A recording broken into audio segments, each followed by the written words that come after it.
کسی زمانے میں اکوڑا خٹک میں ایک طالب علم پر جن آتا تھا، بہت تنگ کرتا تھا۔ ایک دن اکوڑا خٹک کے بازار میں وہ پڑا ہوا تھا، منہ میں جھاگ آئی تھی، آنکھیں باہر نکلی تھی، فضل حق لالا آ گئے، اس طالب علم کے اوپر پورا لپٹ گئے، ناک پہ رکھی، ہاتھوں پہ رکھے۔ اس نے جو ایسے آنکھیں کھولی، اس جن نے کہا آپ کون ہیں؟ کہا میں آپ کا باپ ہوں۔ جن کو کہا تیرا باپ آیا ہوں۔ کہتے مرتے دم تک اس طالب علم پر دوبارہ جن نہیں آیا۔ مطلب یہ کہ ایسا دور تھا کہ میری تنخواہ کے لیے ہر مہینے یہاں میٹنگ ہوتی تھی، تو میں نے کمیٹی والوں سے کہا مجھے تنخواہ نہیں چاہیے، میں تو بنوری ٹاؤن کا طالب علم ہوں، وہی کھانا کھاتا ہوں، اتنے پیسے دو کہ کرایہ ہو جائے، بس تنخواہ ونخواہ کی۔ میرا مطلب یہ تھا کہ میرا مسئلہ قبول کر لے۔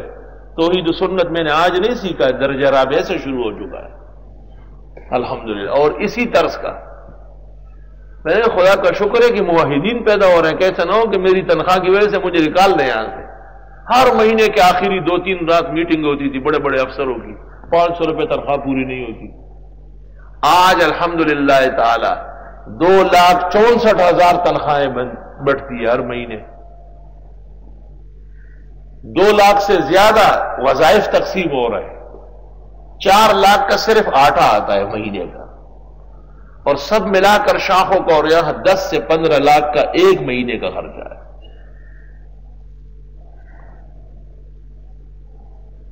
اور مسجد پہلے بھی لوگوں نے دیکھی ہے، گلشن کے ماحول میں یہاں شیڈ لگے ہوئے تھے،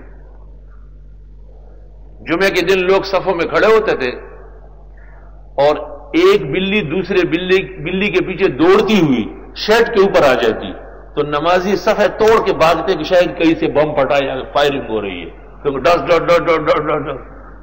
یہ خود میں نے محسوس کیا، نماز کا پتہ کیا جی لوگ بھاگ گئے کیونکہ وہ اوپر کچھ خطرہ تھا۔ میں نے کہا خطرہ نہیں تھا بھائی، بلی دوڑ رہی تھی۔ آج الحمدللہ تعالی اللہ کا گھر خاص شان و شوکت سے اللہ تعالیٰ نے تیار فرمایا ہے۔ مجھ سے پڑھنے والا ایک مزمل بھائی تھے، میں نے پہلے کیسے سنا ہے، آج دیکھو ہزاروں علماء اور بہترین خلقت اللہ نے یہاں بھیجی، لیکن اس بات کا احساس تو ہر وقت ہے کہ ہمیشہ رہنے والی بس ایک اللہ کی ذات ہے۔ جب میں سفر پر چلا جاتا ہوں واپس آتا ہوں تو یہ محلے کے بزرگ اور بعض بوڑھے بڑے غمگین ہوتے ہیں۔ میں نے کہا کیوں؟ کہا یہ تو 1 اور 2 جمعہ نہیں گزرتا ہے تو یہ کیسے کام چلے گا؟ ظاہر بات ہے وہ وقت تو آنے والا ہی ہوتا ہے جس نے آنا ہے۔ اللہ اس لیے جنت کے ماحول میں فرماتے وَهُمْ فِيهَا خَالِدُونَ، وہاں سے کسی نے جانا نہیں، وہاں کسی کو موت نہیں آئے گی۔ حدیث صحیح میں ہے کہ جب جنتی جنت میں پہنچ جائے اور دوزخی دوزخ میں پہنچ جائے تو موت کو مینڈے کی شکل میں لایا جائے گا کل کبش، اور جنت و جہنم کے درمیان میں اس کو ذبح کر دیا جائے گا، اور اعلان ہوگا یا اہل الجنہ خلود لا فنا بعد ھذا اليوم، جنتیوں خوش ہو جاؤ ہمیشہ جنت میں رہو گے، کوئی موت تو ختم۔ دوزخیوں سے یا اہل النار خلود لا فنا، اے دوزخیوں اب ہمیشہ کے لیے دوزخ میں جلتے رہو گے اور کوئی موت اب نہیں آئے گی، موت ختم کر دی جائے گی۔ حدیث میں ہے کہ صحابہ نے گزارش کی تھی کہ حضرت کبھی ہمارا جی چاہے کہ جنت سے باہر کہیں چلے جائے، تھوڑی دیر کے لیے اجازت نہیں ہوگی؟ تو سورۃ کاف کے اخیر میں جواب آیا لا یبغون عنہا حولا، جانا چاہیں گے ہی نہیں۔ اللہ تعالیٰ نے ہمیں ایسا ماحول عطا فرمایا کہ ہمارے مدرسے میں یہ عاجز اور فقیر اگر 1 سال نہیں 5 سال بھی اندر رہوں میں، باہر میرا کوئی کام نہیں۔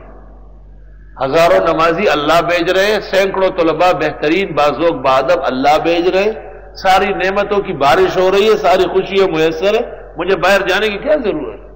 الا یہ کہ مسلمانوں کے دین کی ضرورت کے لیے باہر جانا پڑتا ہے۔ ہم نے دنیا میں ایسی آرام گاہیں دیکھی جہاں باہر جانے کی کوئی ضرورت نہیں۔ وَهُمْ فِيهَا خَالِدُونَ، اور یہ جنتی ان جنتوں میں ہمیشہ رہیں گے۔ اللہ تعالیٰ نصیب فرمائے۔